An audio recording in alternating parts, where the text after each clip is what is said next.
l'argent que tu as injecté en travaux, que tu les as mis en compte courant d'associé, et donc c'est de l'argent que tu pourras récupérer après sans fiscalité, voilà, une fois que la SCI sera positive et récupérera du cash. Alors qu'à l'IS, on est sur les entreprises, on est sur le bénéfice des entreprises, et l'IS, depuis 40 ans en plus, fait que de diminuer, sauf en 96, ça a augmenté un peu, mais autrement, ça n'a fait que de diminuer pour s'harmoniser au niveau européen. Et là, on est passé d'ailleurs à un niveau d'IS à 25%. Quoi. Alors il y a aussi, on peut vendre les parts de la SCI. Et alors là, je suis en négociation dessus parce que effectivement, alors j'ai un bien. Bonjour à tous, bienvenue dans cette nouvelle vidéo. J'ai le plaisir aujourd'hui de vous présenter Paul. Bonjour. Bienvenue donc sur ma chaîne YouTube et surtout bienvenue dans Projet Locatif. Oui, merci. Parce que tu es tout nouvellement intégré dans notre équipe. Donc je suis très heureux de pouvoir t'accueillir au sein de Projet Locatif pour justement mettre à disposition ton expérience et tes connaissances auprès de tous ceux qui souhaitent investir. Alors aujourd'hui, ce qu'on va faire, c'est que tu vas nous présenter un petit peu tes investissements. Ouais. Tu as fait deux immeubles, oui, c'est ça, 2 projets et puis un local commercial qu'on loue à titre personnel pour nos activités. D'accord, ok, donc là il y a un premier immeuble qui se trouve déjà derrière nous. Oui, c'est ça.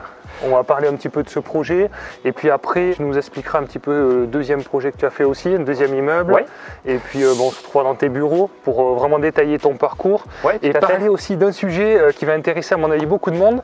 C'est un sujet sur lequel tu as de l'expérience et des connaissances particulières puisque tu as écrit un guide spécialisé qui est donc le guide de la SCI à l'impôt sur les sociétés. Voilà, c'est ça. Oui, parce que nous à l'époque en 2015 on a investi dans l'immobilier après beaucoup m'être renseigné. Et très vite je pose la question de la fiscalité et en fait au niveau de la fiscalité, la meilleure réponse que j'ai trouvée c'est la SCI à l'IS, donc à l'impôt sur les sociétés, et ça il n'y avait pas tellement d'informations dessus, donc du coup je me suis mis à l'écriture et puis à réunir un maximum d'informations, surtout assez précises parce que souvent c'est assez confus et pas tellement précis. Donc j'ai écrit ce livre avec un simulateur aussi qui permet d'avoir une visibilité sur sa fiscalité avec la SCI à l'IS et surtout de pouvoir choisir ou pas d'aller dans ce sens-là parce que c'est des choix qui sont quand même importants, décisifs.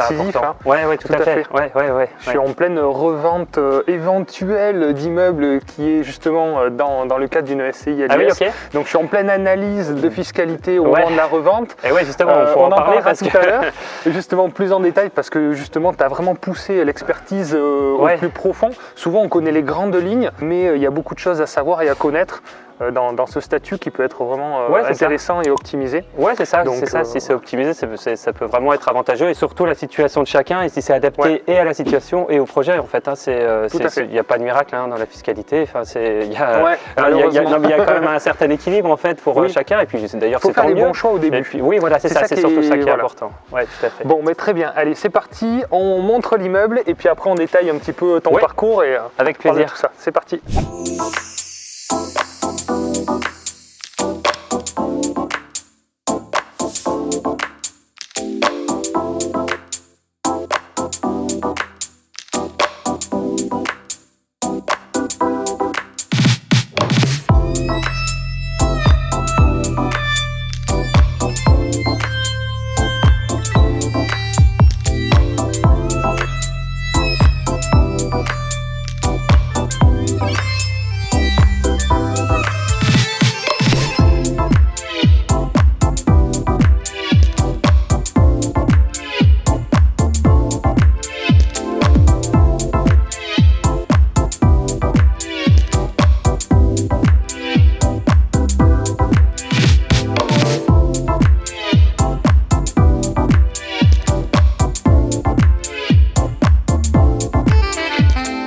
Si vous arrivez pour la première fois sur cette chaîne YouTube, je vous souhaite la bienvenue. N'oubliez pas de vous abonner, d'activer la petite notification pour être prévenu des prochaines sorties de vidéos. Si vous souhaitez passer à l'action et investir dans l'immobilier, je vous mets un lien juste en dessous de notre société Projet Locatif qui peut vous aider et vous accompagner dans vos projets d'investissement clés en main grâce à nos conseillers qui sont tous des multi-investisseurs.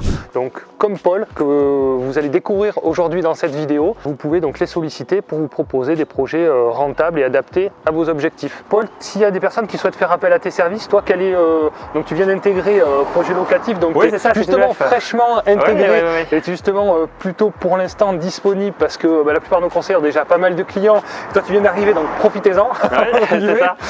Mais quel est ton secteur de prospection et quelle serait éventuellement ta spécialité? Bonjour. Bonjour. Moi, l'idée, ça va être de travailler, on est dans Lyon, donc ça va être au niveau du département, surtout sur les villes principales du département. D'accord. Et puis tourner autour de ces villes-là. Moi, j'ai investi dans 2 immeubles de rapport, donc ça sera surtout des immeubles de rapport. Et je m'intéresse aussi aux locaux commerciaux, où il y a vraiment des bonnes affaires à faire aussi. Ouais, c'est ça. Tu me parlais juste hier bon là, si vous voyez la vidéo, ce sera sûrement trop tard, mais d'un local que tu avais trouvé avec une très belle rentabilité, avec un super emplacement, tout à fait, qui était déjà loué avec un bail sécurisé. C'est ça. Donc c'est pas encore terminé cette affaire, mais on va voir comment. Voilà, c'est ça. Pour l'instant, c'est en cours. D'accord. Et donc les rentabilités que tu peux trouver sur ton secteur, et c'est des villes entre 10 et 100 000 habitants, c'est ça à peu près? Ouais, moins. On est à 1h30 de Paris. On va dire, oui, c'est ça. Oui, c'est à 1h30 de Paris. C'est entre 10 000 et 35-40 000 habitants. Ok. C'est vraiment une zone, le Lyon, vraiment rurale, donc c'est des pôles relativement petits. Et en termes de rendement, moi je vise entre 8 et 10, 10 et demi en termes de rendement, parce qu'après au-delà en fait on peut trouver, mais moi je trouve en termes de, on va dire, sécurité patrimoniale, locative, là je pense qu'on peut être sur des zones qui peuvent être plus compliquées. Oui, on bascule dans autre chose. Ouais, c'est ça, et pas forcément plus compliqué à gérer au quotidien. Quelque chose de moins durable peut-être. Oui, voilà, c'est ça. De plus fatigant. Oui, voilà, c'est ça. Beau sur le papier, mais plus usant. Oui, voilà. D'accord. Donc voilà, je me fixe là-dessus, quoi. Bon, parfait. Donc là, est-ce que tu peux nous parler un petit peu de ce projet, de cet immeuble? Oui, alors cet immeuble, donc comme tu disais tout à l'heure, c'est le 2e immeuble dans lequel on a investi. Cet immeuble-là, il a eu 8 appartements, souvent des petites surfaces. En fait, ça va du F1, beaucoup de F2 à F3.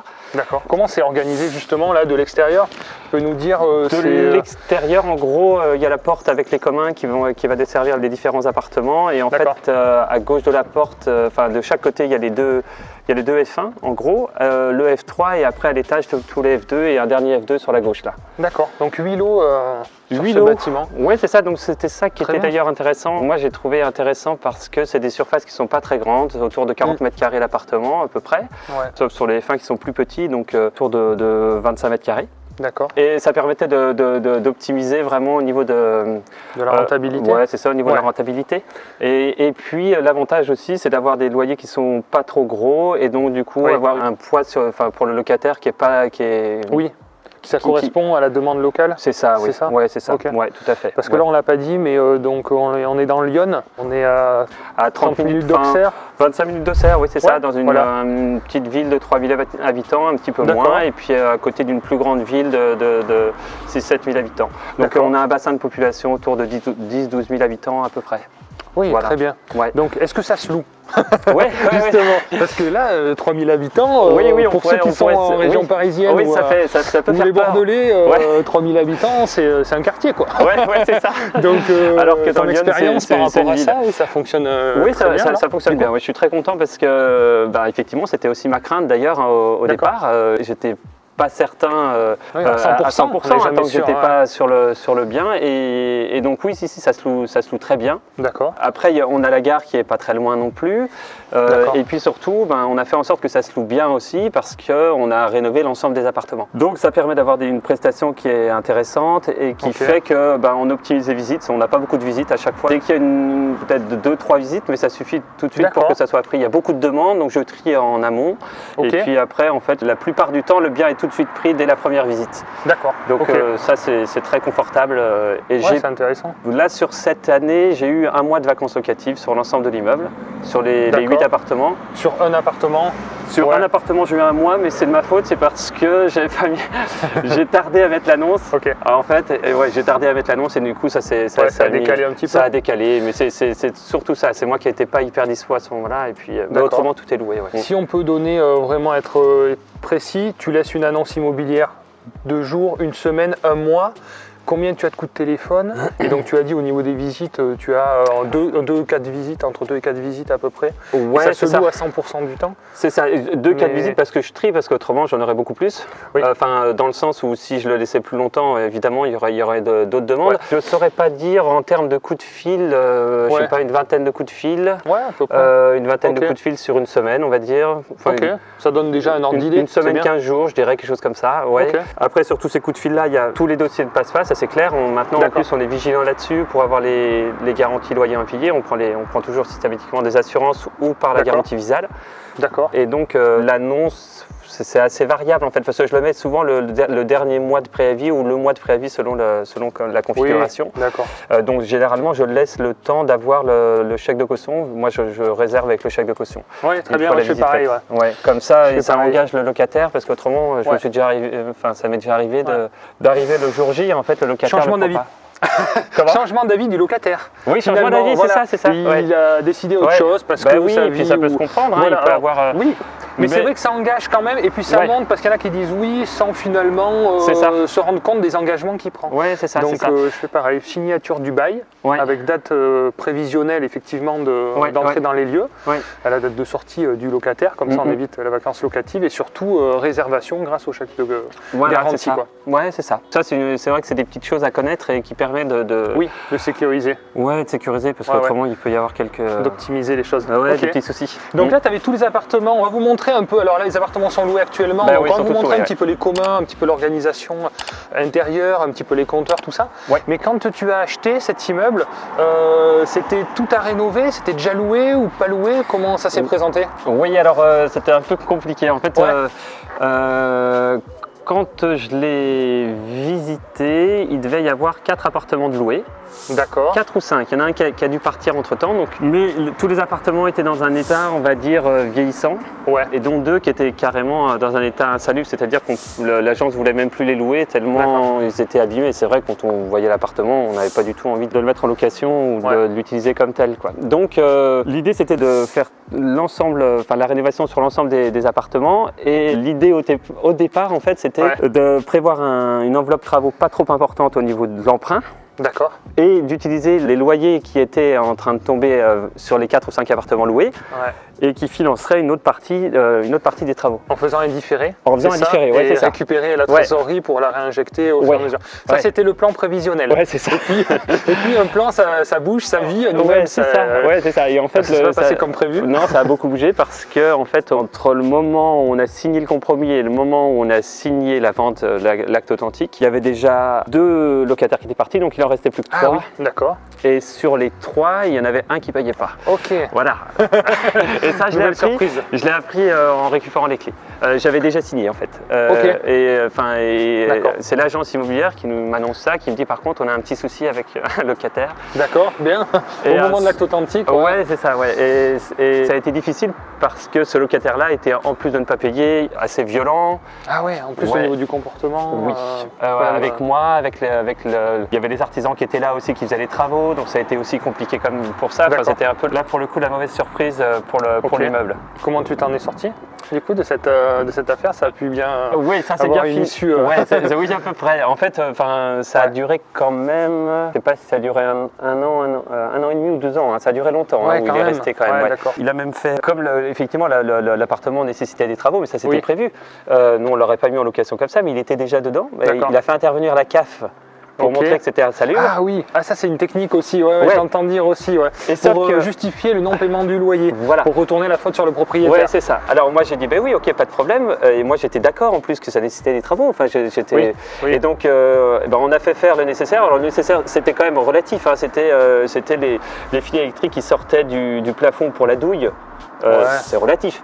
Et par exemple une barre de seuil entre la salle de bain et la cuisine, comme c'est du lino, il fallait une barre de seuil parce qu'on pouvait se prendre dedans et tomber. Voilà. Et sauf que en fait, pour tous ces différents travaux, il y avait un électricien qui devait intervenir, mais sauf que le locataire ne voulait pas qu'il intervienne.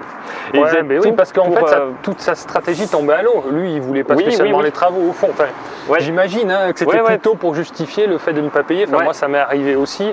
Et alors que l'appartement était neuf. Mais sa copine était tombée malade avec la climatisation qui était neuve et soi-disant. Mais bon, il n'y a jamais eu de justification par rapport à ça. Voilà. Le principal, c'est de s'en sortir. Et c'est bien d'en parler, de dire ça peut arriver, d'en avoir conscience. Et ça t'a pas non plus planté le projet du coup. Non, c'est ça, exactement. En fait, Je pense que c'est ça qu'il faut retenir d'ailleurs, c'est qu'en fait Ouais. au bout du bout, on a pu faire rénover les différents D'accord. appartements. On a commencé par les premiers appartements, les F1, parce que c'était ce qui était le plus rapide à Ok. rénover. On les a mis tout de suite en location et petit à petit, en fait, on a fait faire les différents appartements comme Ouais, ça très bien. pour arriver au 8e au bout de, je dirais, une petite année.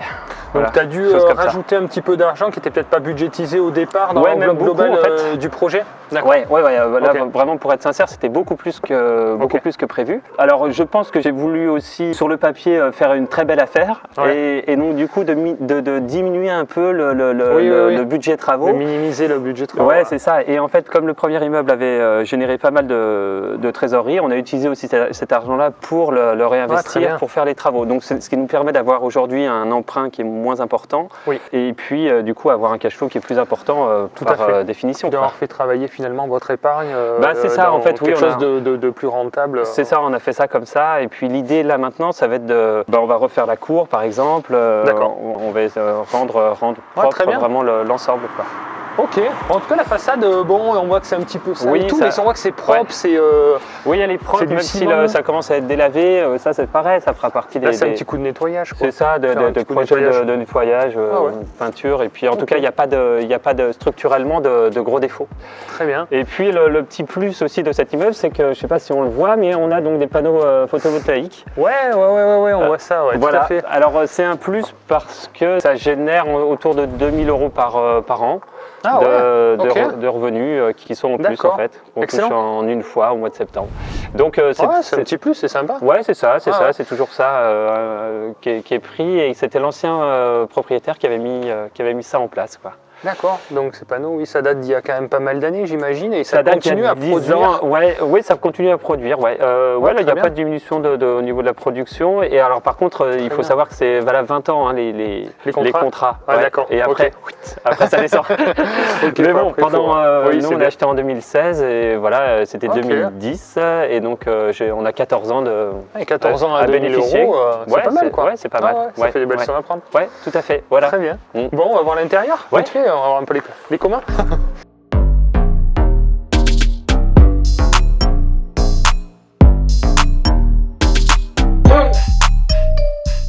Donc c'est pareil, les communs on les a fait rénover parce qu'ils étaient aussi, D'accord.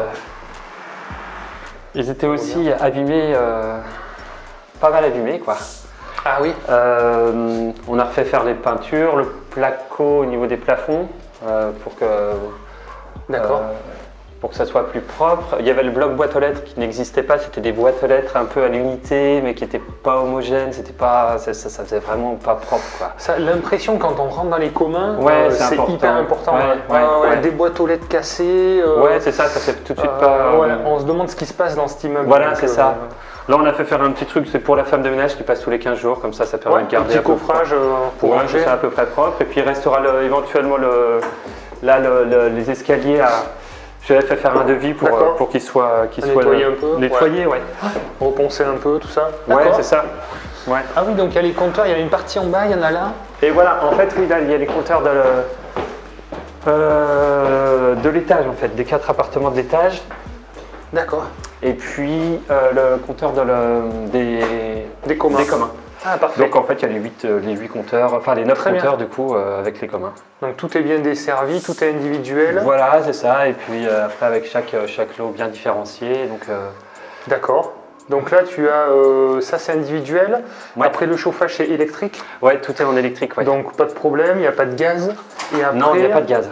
pour Ouais. l'eau, c'est dans des compteurs divisionnaires, c'est ça? Voilà, c'est ça, dans chaque Et- appartement là, pour le coup. ouais. D'accord, il y a un Ouais, compteur avec- général Ouais, et c'est c'est ça. provisionne dans les charges Voilà, c'est pour ça. l'eau. Ouais, exactement. Ouais, très bien.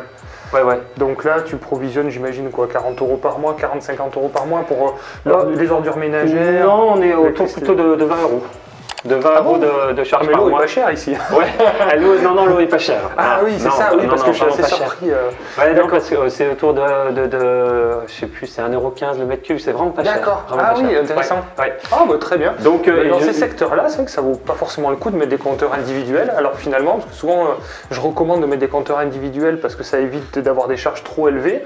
Pour pour avoir un l'eau. loyer un peu plus élevé. Pour l'eau. Ouais, tout à fait. Oui, alors moi je voulais le faire dans le premier immeuble, ça a été refusé en fait. Ils voulait pas. D'accord. Parce qu'ils préfèrent avoir le propriétaire, comme ça ils peuvent le retrouver facilement la personne à qui il doit payer. D'accord. Et pas chercher le locataire derrière. Ah oui, d'accord. Et donc en fait ils avaient refusé ma demande.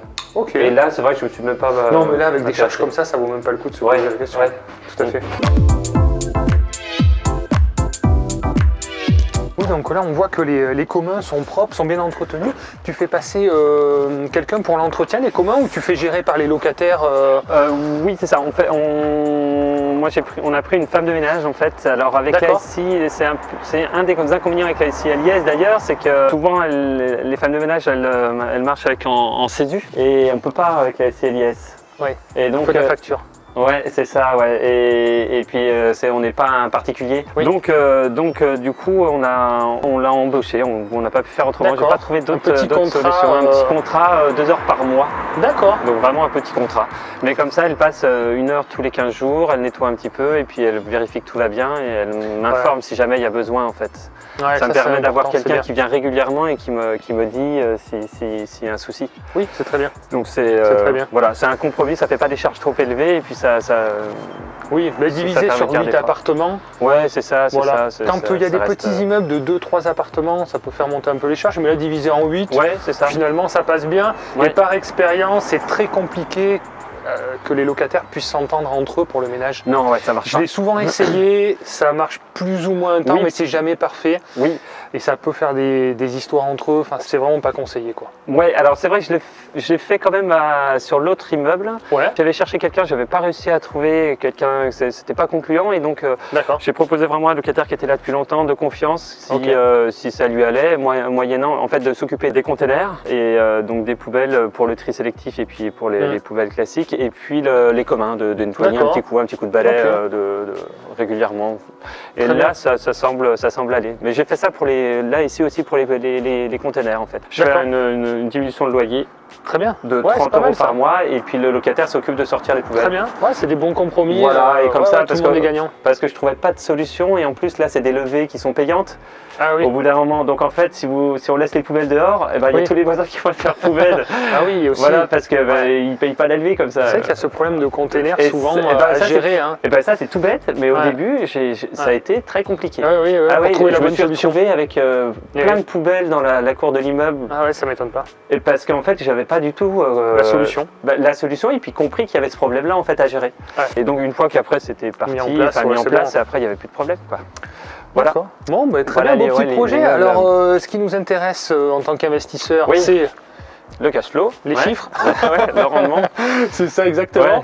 Donc est-ce que tu peux nous donner quelques chiffres? Quel est le coût de ce projet-là et combien ça génère en termes de revenus locatifs? Oui, alors l'immeuble on l'a eu à 200 000 €. D'accord. En fait, je regardais d'ailleurs, c'est 200 000 € avec les frais d'agence inclus, qui étaient de 13 000. D'accord. Donc ça fait 187 et en fait cet immeuble-là, on est passé juste après qu'il y ait eu une vente qui s'est pas faite en fait. Enfin, quelqu'un qui s'est refus de prêt. Ouais, c'est ça, refus de prêt. Remis à la vente. Donc ça a été remis à la vente et parce qu'il était à 250 000 € au départ cet immeuble. D'accord. Ça avait été négocié à 220 000 et ça je l'ai su tout de suite par l'agence et donc du coup on a fait une proposition à 200 000 qui est passée. Très bien, d'accord. Et donc là il y avait de travaux tout à refaire et en termes de travaux on avait provisionné, ça doit être 57 000, autour de 60 000 €. Ok. Mais comme ils ont fait il y avait aussi les 13 000 des frais d'agence en fait qui se sont intégrés parce que ils ont pu être intégrés parce que c'est parti sur 213 000 en fait. D'accord. Voilà. Et donc en fait, en gros, on a eu 70 000 de prêts travaux. Ok. En gros, à peu près. Et à ça, après, il a fallu rajouter environ 80 000, j'ai noté 80 000. On est aux alentours de 350 000 € voilà, c'est ça. Pour le coût total du projet. Ouais, c'est ça. Oui, voilà. C'est ça. Je pense qu'on est bon sur les Et là, les chiffres. Appartements, tu les loues combien à peu près suivant les surfaces alors, en moyenne, c'est 350 € à peu près de loyer. On arrive du coup à un loyer global de 2850, 2850. Tu es quasiment à 10%. Ça doit être à 9% à peu près. Ouais, c'est ça, ouais, quasiment. Enfin, si on compte avec les panneaux photovoltaïques, là, on arrive sur on a un projet, on est à 36 000 par an en fait. Voilà, donc voilà. Ouais, très bien. Donc très pour bien. 350 000. Pour un immeuble qui est entièrement rénové. Voilà, c'est ça, qui est entièrement rénové. Donc au niveau du cash flow, en fait, étant donné qu'on a mis une part avec les loyers le cash flow du premier immeuble, on est à 1 300 € d'emprunt en fait sur cet immeuble. Oui, tout à fait. Voilà. Donc là, ce qui est intéressant, c'est que, on va en parler juste après, là on va y aller, ouais. Mais c'est l'argent que tu as injecté en travaux, tu l'expliqueras mieux que moi encore, c'est que tu les as mis en compte courant d'associé, et donc c'est de l'argent que tu pourras récupérer après sans fiscalité, une fois que la SCI sera positive et récupérera du cash. Oui, et en partie. Mais oui, c'est possible de faire comme ça. On dit pas tout, on y va. Allez, c'est parti. Ouais, donc là on est dans la cour, et justement il y a un locataire qui vient d'arriver, on a vu, il a patiné un petit peu, ah mais ça me pose problème aussi des fois sur mes immeubles. Ouais, c'est vrai que c'est pénible. Et donc est-ce que tu as réfléchi à une solution par rapport à cette problématique? Oui, alors en fait, ce qu'on voit pas, c'est qu'on avait déjà fait une solution, mais elle n'a pas tenu. C'est que en fait, on avait fait remblayer, et puis c'était pas comme ça au départ, remblayer et puis recompacter. Ouais, il y a un terrassier qui était venu, qui avait refait quelque chose de propre. D'accord. Mais sauf que ça tient pas. Bah ouais, et la pluie et le passage des voitures, en fait, ça a toujours tendance à creuser. Il y a la montée et il y a un virage. J'ai remarqué, moi j'ai le même problème sur un immeuble, c'est quand on est en virage, les roues qui braquent et qui accélèrent. Et là on a entendu ça patine un petit peu. Et donc l'idée vraiment efficace, c'est de mettre de double goudronnage. En fait, c'est de gravillonner, enfin gravillon, avec une reprise en fait du support pour que ça bouge pas dans le temps. D'accord. Et ça, sur cette cour-là, il y a cette première cour et puis la cour de l'autre côté où on était tout à l'heure, qui est plus petite. On était sur un devis autour de 12 000 €, 12 500 €, en sachant que l'enrobé, on est sur des prix qui sont quasiment doublés. Et parce que il y a une épaisseur de matière bien plus importante, et avec la conjoncture actuelle, les prix ont vraiment flambé. Donc ça sera le compromis, c'est ça, et ça va être budgété. Je l'ai en tête de le faire assez rapidement, ça commence à être urgent. Alors on se retrouve au bureau de Paul. En fait, les bureaux sont juste à côté. C'est ça. Donc tu as une activité de kiné aussi, kinésithérapeute. En parallèle de tes investissements et puis maintenant de ton activité au sein de projets locatifs. Et donc on va parler précisément de SCI à l'impôt sur les sociétés parce que tu as une expertise vraiment particulière et approfondie sur le sujet, parce que j'ai lu ton guide qui est vraiment excellent, que j'ai trouvé vraiment super. Il y a de ça quelques années. Voilà, c'est un support qui va plus loin que ce qu'on peut trouver d'habitude sur le choix de la SCI à l'impôt sur les sociétés. Je l'ai trouvé très pertinent avec beaucoup d'informations intéressantes. Donc on vous mettra quelques captures d'écran pour montrer un petit peu. Vous aurez un lien aussi en description. Alors il n'y a pas de lien de parrainage, c'est juste parce que je trouve que tu as fait un super boulot et ça me fait plaisir aussi d'en parler et de proposer à ceux qui le souhaitent d'en savoir plus, d'avoir le guide complet. Et puis du coup, on va en parler un petit peu plus. Donc pourquoi la SCI à l'IS d'ailleurs, pourquoi ce choix de type de structure? Et bien comme je te disais là par rapport, quand on était au pied de l'immeuble là qu'on a été voir ensemble, au moment où j'ai commencé à m'intéresser à l'immobilier, je me suis rendu compte qu'il y avait en fait différents piliers, différentes bases à bien appréhender pour pas se tromper et pour pas se retrouver au pied du mur quelques années plus tard. Et il y a le bien en tant que tel, et puis après il y a aussi la fiscalité qui va venir se mettre par-dessus. Mais c'est le véhicule. En fait, dans le véhicule, il y a le bien et on prend le véhicule. Oui, c'est ça. Il faut prendre le bon véhicule. C'est ça. C'est ça. Effectivement, c'est une bonne image. Et donc la SCI LIS, en fait, finalement, elle s'est un peu imposée quand j'ai commencé à réfléchir à quel type de fiscalité je voudrais adapter sur les biens qu'on allait acheter. D'accord. Parce qu'il y avait les avantages de la SCI LIS qui collaient bien avec le type de bien sur lequel on allait investir. Et d'ailleurs, souvent, moi en tout cas, quand je me suis renseigné sur la question, où j'ai beaucoup lu, j'ai lu des bouquins, mais il n'y a jamais de bouquin précisément dessus. Et en fait, souvent la SCI LIS, c'est présenté pour soit des chefs d'entreprise qui ont un certain revenu, pour mettre par exemple des locaux professionnels dedans.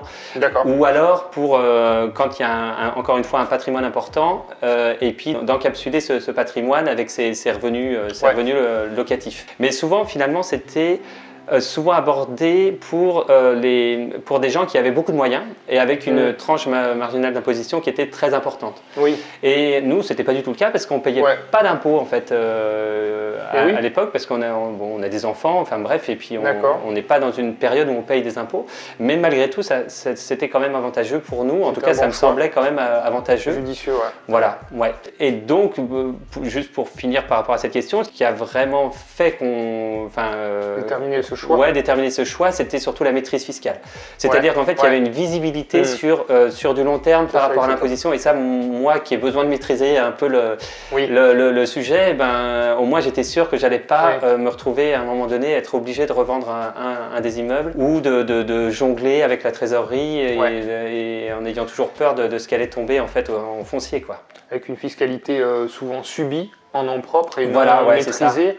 Et c'est ce qu'on disait tout à l'heure, juste avant de démarrer la vidéo. En nom propre, c'était ça. Il y a souvent cette problématique d'avoir de l'imposition qui arrive au fur et à mesure, de se retrouver un peu coincé et écrasé, de devoir revendre les biens en catastrophe. Ouais, c'est ça. Ce qui n'est pas le cas du tout avec l'IS.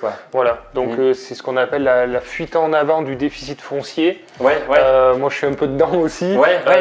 Et donc, ça a l'avantage, je trouve, d'inciter à continuer à investir. Oui, c'est vrai. Mais c'est vrai que pour le coup, quelqu'un qui veut faire 2-3 investissements, il faut faire attention parce que la fiscalité devient vite écrasante à partir du moment où on n'a plus de déficit. C'est ça, en fait, moi, dès que j'ai commencé à faire un peu les calculs, alors plus en plus, c'est tant mieux, hein, plus il y a de rendement, plus potentiellement il y aura de l'impôt derrière, et puis c'est normal. Hein. Mais du coup, plus vite, tous les travaux vont être amortis très vite, et puis très vite, en fait, on va avoir une fiscalité très importante en nom propre, en nu, mais moi je trouve que même en meublé, ça va aussi très vite. Et en meublé surtout, là nous on a 14 appartements, et je voulais pas. Alors en plus on est dans une zone où il y aurait une demande, mais pas pour les 14.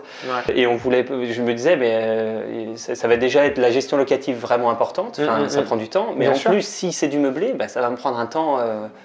Vraiment beaucoup de temps. Bien sûr, plus de turnover. C'est ça, oui. Et puis la gestion du mobilier, tout ce qu'il y a à gérer dans le meublé. Et en plus, il ne faut pas choisir un mode d'exploitation en fonction du statut fiscal. Comme tu l'as dit, il n'y a peut-être pas la demande en milieu rural pour faire du meublé. On dit, je fais du meublé parce que le statut du LMNP au réel est intéressant.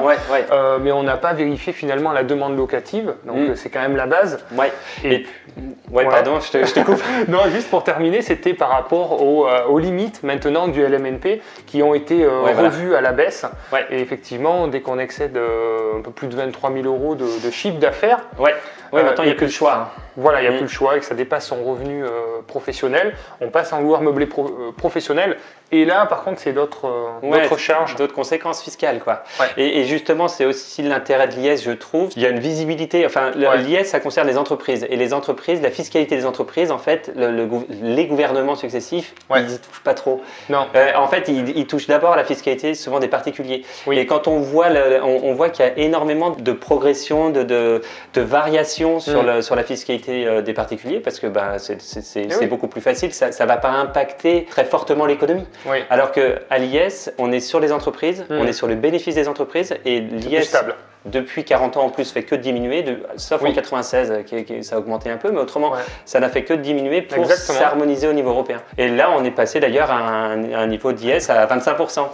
Exactement, on est passé à un taux de 25% dernièrement et on est passé à un seuil, donc c'est 15% jusqu'à 38 120 euros. Ça, mais ça vient de changer justement et c'est passé à 42 500 euros depuis le 1er janvier.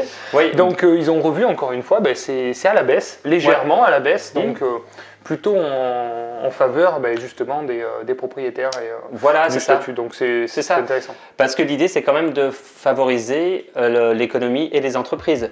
Et bon, la SCIS, c'est effectivement une société civile immobilière qui est civile, mais donc ça c'est sur le plan juridique, mais sur le plan fiscal, par contre, c'est une entreprise, on peut dire commerciale en tout cas, avec des bénéfices commerciaux. Et donc on joue un peu sur les deux tableaux et je trouve que ça c'est intéressant. Donc une question simple, quelle est la différence entre, pour faire le plus simple possible pour ceux qui ne connaissent pas du tout le statut de la SCI à l'impôt sur les sociétés, entre l'achat en nom propre et l'achat en SCI à l'IS? Quelle est la différence fondamentale en fait? Il y a deux différences en nom propre. Et en SCI et l'IS, il y a une différence juridique et puis une différence fiscale. La différence juridique, c'est pas forcément spécifique à l'IS, mais c'est spécifique à la SCI, c'est-à-dire que on va avoir des parts sociales d'une société qui va détenir des biens immobiliers.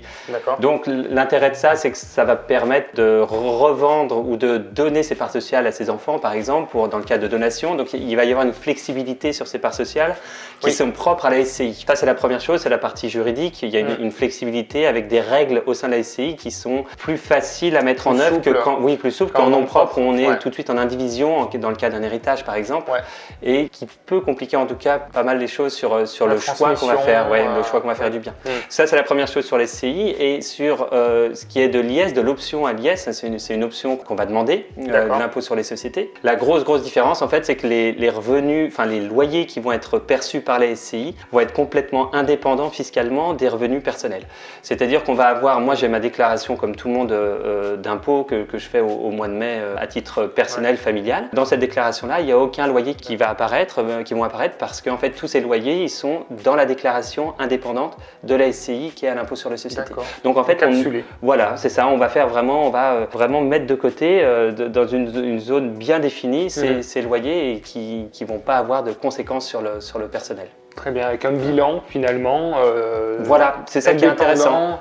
Voilà, avec, comme tu disais, quand tu faisais du différé, justement, ça faisait gonfler la trésorerie du compte de la SCI, vraiment décorrélé des comptes personnels. Oui, et ça, moi j'aime bien aussi le fait que ça soit vraiment, même physiquement au niveau bancaire, d'avoir un compte pour la SCI où je peux voir les loyers qui tombent ou pas, et puis de voir les travaux qui ont été faits. Je vois l'expert comptable une fois par an, on fait le bilan, on voit ce qui a été, si ça a augmenté ou pas au niveau des loyers. Négatif.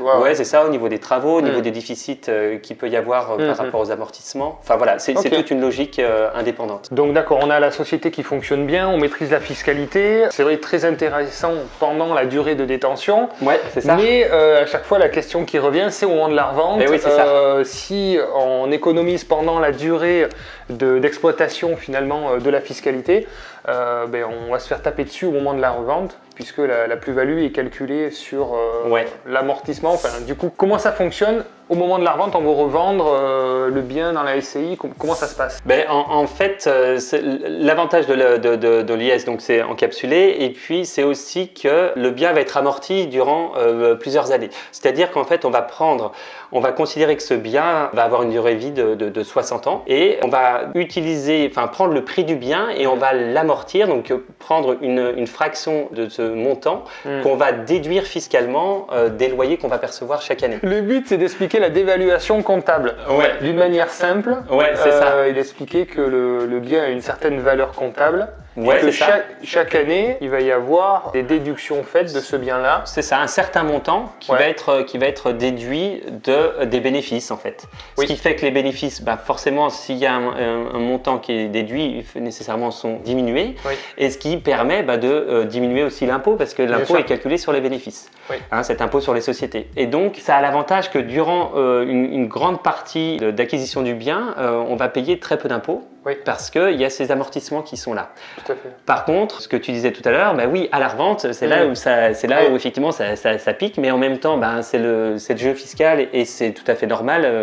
J'ai beaucoup de clients qui m'ont envoyé des mails pour savoir l'astuce pour pas payer cet impôt. C'est ça, l'astuce miracle, comme avec l'avocat fiscaliste. Effectivement, le démembrement croisé. Voilà, mais ça, effectivement, c'est la vraiment solution miracle sur le papier, mais voilà, c'est ça, mais très borderline, c'est ça, oui, et puis c'est normal en fait, il y a des règles et donc c'est normal de les appliquer. Donc on va prendre l'ensemble de ces amortissements qu'on a utilisés pendant ces années, par exemple on va dire pendant 10 ans, on va déduire ça du prix d'achat et ce prix d'achat va être la base sur laquelle on va calculer la plus-value. Donc on achète un bien 200 000 euros, on amortit 100 000 euros pendant 10 ans.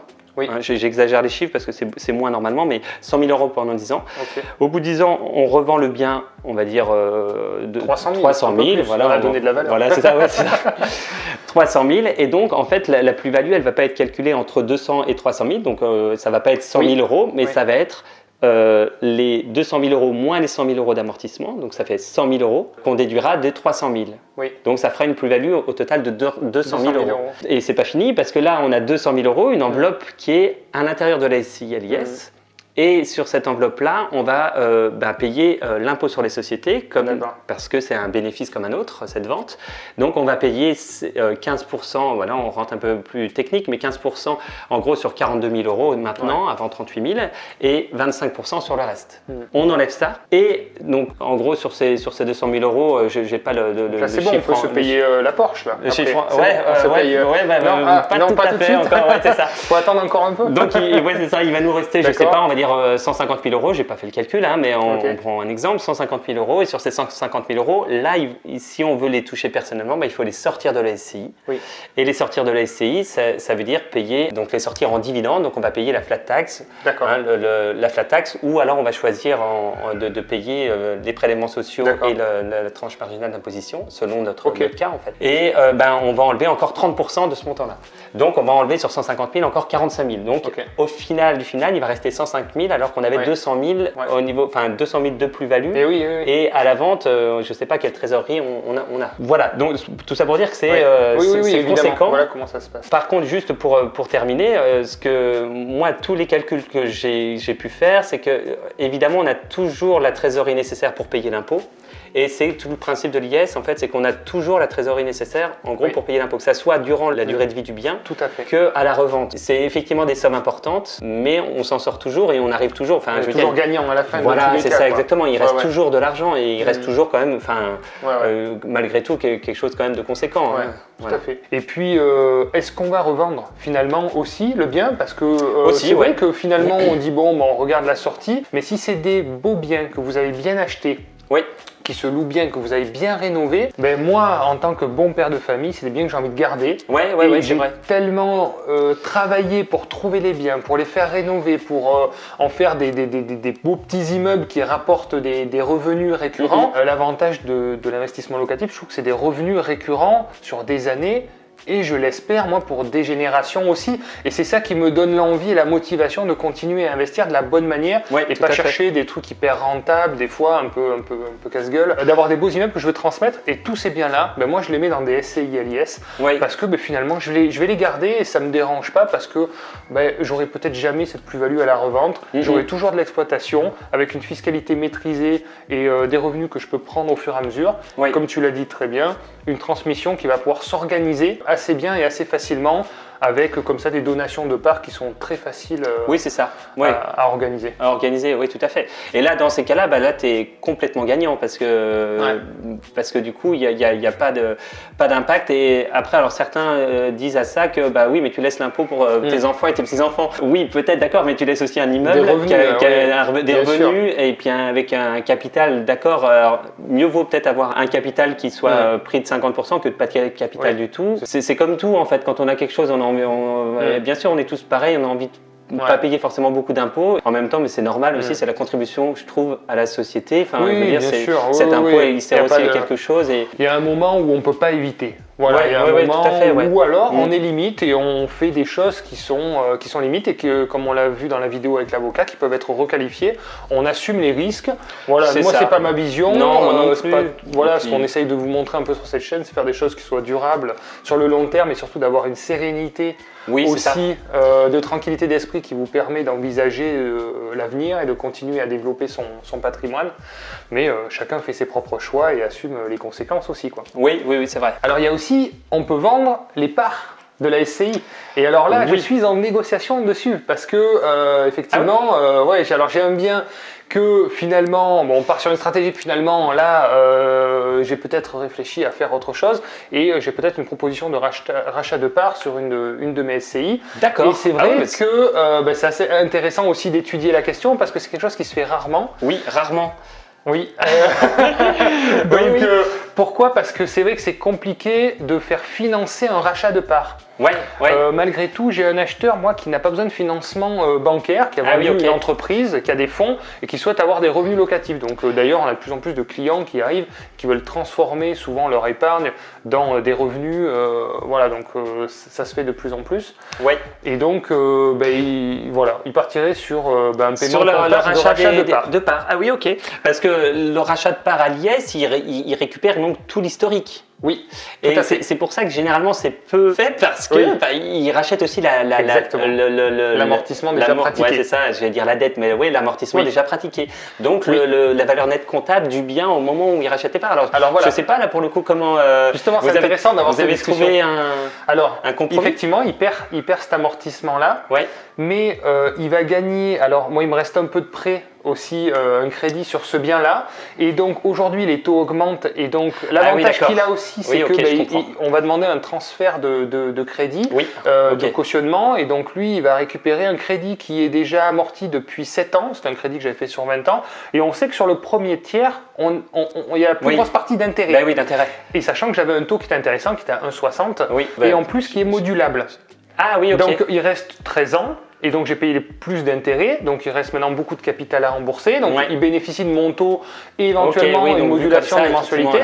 Ça c'est intéressant. Et le deuxième intérêt en tant qu'acheteur, moi ce que je trouve, c'est les frais d'enregistrement qui sont quand même plus faibles, c'est vrai, voilà, qui sont de 5% sur le rachat de parts, contrairement aux frais de notaire qui sont plus élevés. Donc là, ça lui ferait économiser presque 50% sur le coût par rapport au notaire. Donc effectivement c'est intéressant pour moi aussi. C'est ça qu'on me disait. Oui, tout à fait. Voilà. Donc parce que moi, effectivement, sur la vente de ces parts, contrairement à la vente de l'immeuble où l'argent va être encapsulé dans la SCI, je vais toucher l'argent en direct sans passer par la caisse puisqu'il rachète la SCI. C'est ça. Et donc cet argent va m'être versé directement. Comme tu as dit, c'est des revenus mobiliers qui sont du coup imposés. Alors on a deux choix, c'est soit la flat tax à 30%, soit l'IR. L'impôt sur le revenu avec des abattements. Alors, on va pas rentrer dans les détails, mais dans l'IR, en fait, il y a la partie CSG et la partie plus-value. Et la partie plus-value, il y a des abattements par durée de détention. Mais là, sur 6-7 ans que j'ai l'immeuble, ça sera forcément la flat tax. Et donc, effectivement, je me retrouve avec bien 30-40% de plus que la solution. En fait. C'est ça, c'est l'idéal. C'est hyper intéressant. C'est pas facile à trouver. Exactement. C'est exceptionnel. On le dit, c'est très exceptionnel. Ne vous basez pas là-dessus parce que l'avocat et mon expert comptable, clairement, mon expert comptable qui exerce depuis 20-30 ans dans un gros cabinet, il m'a dit j'ai vu ça 2 fois dans ma vie. Oui, c'est ça, parce que pour moi c'est vraiment anecdotique. Et attention, c'est pas fait. En plus, c'est en cours de négo, donc je sais même pas si ça va aboutir. Mais voilà, c'est en cours de discussion. Mais en tout cas, il est ouvert parce que c'est quelqu'un qui paye comptant. Et effectivement, c'est un cas particulier. Mais pour le vendeur, c'est très intéressant. Ouais, tout à fait. Félicitations, si ça aboutit, félicitations. C'est pas fait, mais bon. Donc la SCI aussi, une question qui revient souvent, c'est le fait d'opter pour le choix de TVA. Donc, quelle est ton expérience par rapport à ça? Est-ce que c'est intéressant d'opter pour la TVA ou pas forcément? Oui, alors c'est vrai que c'est une question qui revient souvent et en fait c'est une fausse question parce que la TVA ne rentre pas dans le cadre de la SCI, en tout cas sur des loyers d'habitation. En fait, c'est les loyers qu'on va percevoir qui viennent d'une habitation, c'est justement un caractère civil, donc ça n'a pas vocation à ce que ça soit commercial et donc il n'y a ni hors taxe ni TTC, il n'y a pas de TVA qui est appliquée. Le seul moment où la TVA va pouvoir être applicable, c'est sur les locaux commerciaux, c'est-à-dire avec effectivement un bail professionnel ou commercial avec un professionnel dans les locaux qui va lui aussi payer de la TVA. Et là, dans ce cas-là, on va pouvoir en fait sur ce loyer-là appliquer la TVA. Et encore, c'est même pas certain parce que si vous avez, par exemple, là, moi, mon local, on pourrait penser que ça peut être, c'est un local commercial, on pourrait penser d'appliquer une TVA, bon c'est pas avec la SCI, mais si c'était avec une SCI, on pourrait imaginer ça, mais moi je suis en profession libérale, réglementée, on n'a pas du tout, on est sur des bénéfices commerciaux, voilà, donc c'est pas dans tous les cas, et si vous avez des loyers qui sont en dessous, des loyers commerciaux qui sont en dessous de 32 900 €, alors vous pouvez en tout cas opter pour la franchise en base de TVA, et donc vous ne payez pas de TVA sur les loyers. Donc finalement, c'est pas une fausse question, souvent c'est parce qu'on manque d'informations pour pouvoir y répondre. Ouais, tout à fait. Puis c'est vrai que moi, les seules fois où j'ai vu vraiment, et encore à vérifier l'intérêt d'opter pour la TVA, c'est ceux qui ont fait construire des gros bâtiments où il y a énormément de travaux et énormément de TVA à récupérer. Mais après, le problème, c'est qu'il faut la rajouter sur les loyers. Donc en fait, c'est le hors-taxe qui baisse. Ouais, et donc sur le long terme, on est perdant. Donc ça se calcule comptablement, mais sur des très gros volumes, des très gros travaux éventuellement. Mais voilà, je ne suis pas non plus hyper favorable sur ce type de choix, à mon avis. Il faut vraiment le calculer avec un expert comptable sur des gros montants. C'est ça. Et puis il faut quand même voir que la TVA, c'est une taxe supplémentaire. Hein. C'est pas forcément une chance d'être à la TVA. Ouais. Et effectivement, c'est surtout en fait dans le cas de locaux commerciaux où le locataire est à la TVA, là oui. Nécessairement, il va falloir passer à la TVA parce que autrement, il va y avoir une augmentation de loyer ou une incompatibilité avec le locataire en place. D'accord, très bien. Alors, on se retrouve pour la fiche de synthèse pour analyser la partie financière du projet. Donc, c'est l'immeuble de 8 appartements. Le montant d'acquisition était de 200 000 €, auquel s'ajoutent 11 600 € de frais de notaire. Les travaux donc financés par la banque de 67 000 €. On se retrouve donc avec bien 278 000 € à financer et 80 000 € donc de travaux qui ont été injectés après coup en apport personnel pour augmenter la rentabilité du projet. Donc il se retrouve avec des mensualités de 1 300 € par mois. Et donc voilà, vous avez le détail de tous les appartements. Donc les studios sont loués entre 300 et 340 €. Et les F3, vous voyez, vous êtes un petit peu au-dessus, jusqu'à 420 € par appartement, avec des charges très réduites. Ce qui nous fait un total de 36 120 € par an de revenus, y compris la partie panneau EDF. Et sur la partie charge, donc on se retrouve avec une taxe foncière, des frais de copropriété, un petit peu d'assurance propriétaire non occupant, un peu de frais de gestion, le crédit immobilier qui représente la plus grosse partie bien évidemment, et donc 22 000 € de charges, ce qui nous fait un très beau différentiel de presque un SMIC par mois. Alors voilà, qui est accentué grâce à l'apport aussi, les 80 000 € bien sûr qui ont été injectés dans le projet, et ça fait vraiment des beaux revenus mensuels malgré un financement, on va dire, à 70-80%. quoi. Bon, ben merci beaucoup parce que ça fait déjà un bon petit moment qu'on est ensemble et tu nous donnes beaucoup de conseils et d'informations, donc merci à toi. Avec plaisir. Très riche et très intéressant. Merci à tous d'avoir regardé la vidéo. Si vous voulez en savoir plus sur le guide de Paul, il est en description, voilà, il vous expliquera, ils tomberont sûrement sur ton site internet, tu montres un petit peu, voilà, pour ceux qui veulent aller plus loin. Et puis sinon aussi, voilà, si vous voulez faire appel à ces services pour investir dans l'immobilier, pour retrouver des biens intéressants sur le secteur de Lyon, vous avez aussi le formulaire projet locatif. Voilà, avec plaisir. Qui est disponible, parce que nouvellement intégré.